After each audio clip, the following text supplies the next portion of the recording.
Bisnis itu harus berani mencoba, berani memulai, dan berani eksekusi. Halo semuanya, nama saya Michael, selamat datang di channel saya, Sikutu Buku. Kali ini, saya akan bahas kisah inspiratif dari Muhammad Sadat, founder dan CEO dari Erigo.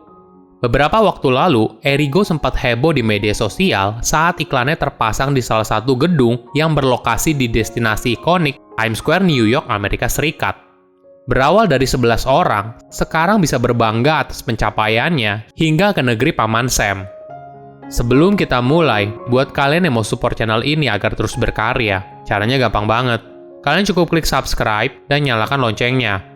Dukungan kalian membantu banget supaya kita bisa rutin posting dan bersama-sama belajar di channel ini. Muhammad Sadat lahir pada tahun 1990. Sejak SMA, Sadat memang sudah tertarik dengan dunia bisnis.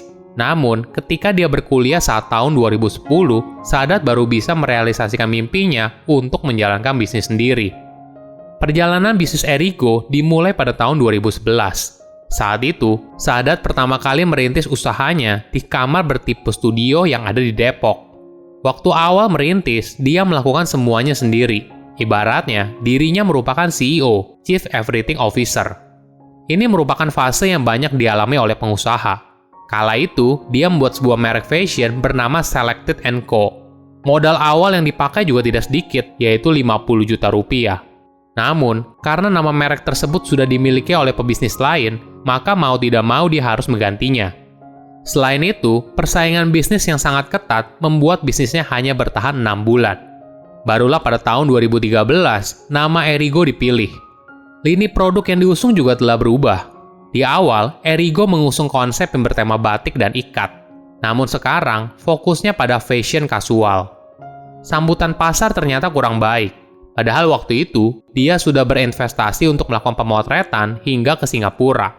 Sadat pun terpaksa harus banting setir setelah konsep fashion etnik mulai sepi peminat akibat tren yang bergerak sangat cepat. Sadat pun melakukan berbagai cara agar bisnisnya bisa berkembang. Walaupun awalnya fokus pada penjualan offline, Sadat pun bersiap dan meluncurkan website Erigo Store untuk pembelian online. Dia boleh dibilang merupakan pebisnis yang berani mengambil risiko. Saat Erigo masih berusia 2 bulan, Sadat berani berpartisipasi di dalam acara offline yang besar seperti Jacklot. Sadat pun turun langsung untuk mengurus bisnisnya. Dia mengenang saat itu, Sadat tidur di musola mall hingga mandi di pom bensin depan mall selama acara Jacklot demi menekan pengeluaran. Semua ini dilakukan dengan penuh harapan untuk membesarkan Erigo. Pada saat itu, banyak juga yang memandang Sadat sebelah mata. Mereka bilang, buat apa Sadat menjalani bisnis ini? Namun waktulah yang menjawab dan membuktikan hasilnya. Sadat percaya, masa sulit akan membawa kamu ke suatu hal yang besar di masa depan.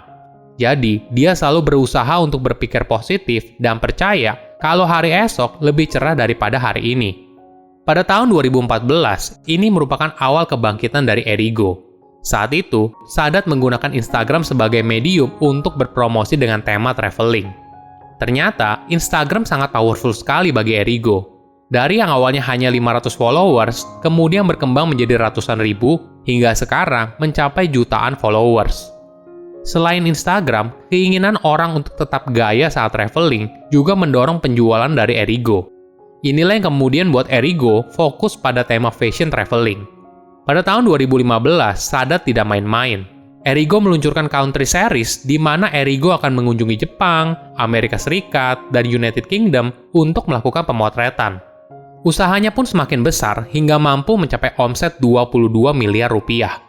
Hingga pada tahun 2016, Erigo membuat gebrakan lagi dengan menggandeng artis Lala Carmela dan travel blogger Febrian untuk jadi duta mereknya.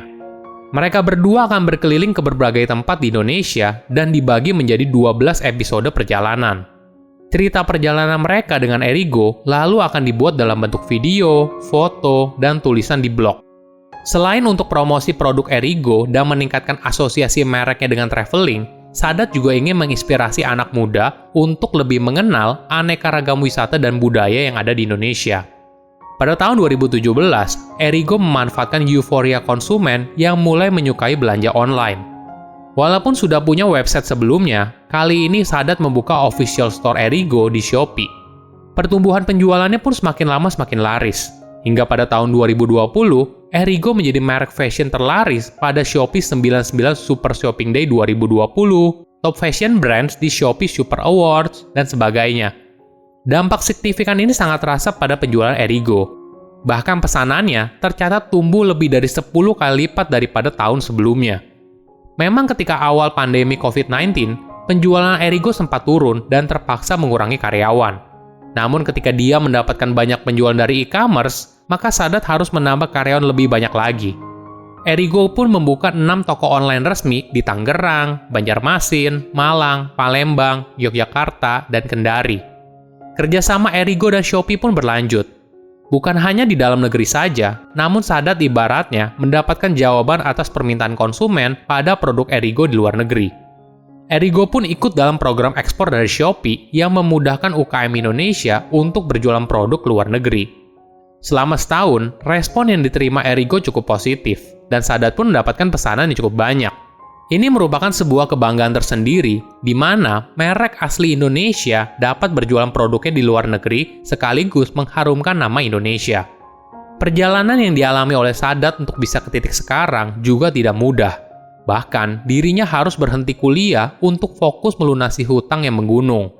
Di waktu awal berbisnis, bisnis yang dijalankan mengalami pasang surut. Sebagai contoh, saat itu Sadat mengikuti pameran di Malaysia, biaya operasional cukup bengkak hingga mencapai 25 juta. Namun, omsetnya hanya 5 juta rupiah. Sadat pun bercerita beberapa pameran yang dia ikuti. Bukannya untung, malah merugi. Misalnya saat pameran di Surabaya dan Makassar. Hal ini disebabkan biaya operasional yang tinggi untuk sewa tempat dan diskon untuk menarik pembeli. Di fase terburuknya, orang tua Sadat sempat harus jual ruko, jual aset yang mereka miliki demi mendukung usaha anaknya. Dorongan material dan doa dari orang tua, inilah yang membuat Sadat terus kuat dalam menjalani bisnis hingga bahkan berhasil masuk ke pasar Amerika Serikat pada April 2021 lalu. Ini merupakan bukti bahwa produk lokal Indonesia mampu bersaing dan punya potensi di mancanegara. Bagi Sadat, ini bukanlah pencapaian akhir, namun sebuah titik awal perjalanan untuk terus berkembang dan memperluas bisnis Erigo. Kisah Sadat bisa menjadi inspirasi kita semua yang masih berjuang mengembangkan usaha. Kini, produknya tidak hanya dinikmati di dalam negeri, namun juga tersedia di berbagai negara, seperti Malaysia, Singapura, Filipina, Thailand, dan yang terbaru di Amerika Serikat. Masa sulit akan membuatmu kuat dan mempersiapkan kamu untuk sesuatu yang lebih baik di masa depan. Jangan menyerah dan teruslah bekerja keras meraih mimpi yang kamu inginkan. Silakan komen di kolom komentar pelajaran apa yang kalian dapat ketika tahu informasi ini. Selain itu, komen juga mau tahu informasi apa lagi yang saya review di video berikutnya. Saya undur diri, jangan lupa subscribe channel YouTube Sikutu Buku. Bye-bye.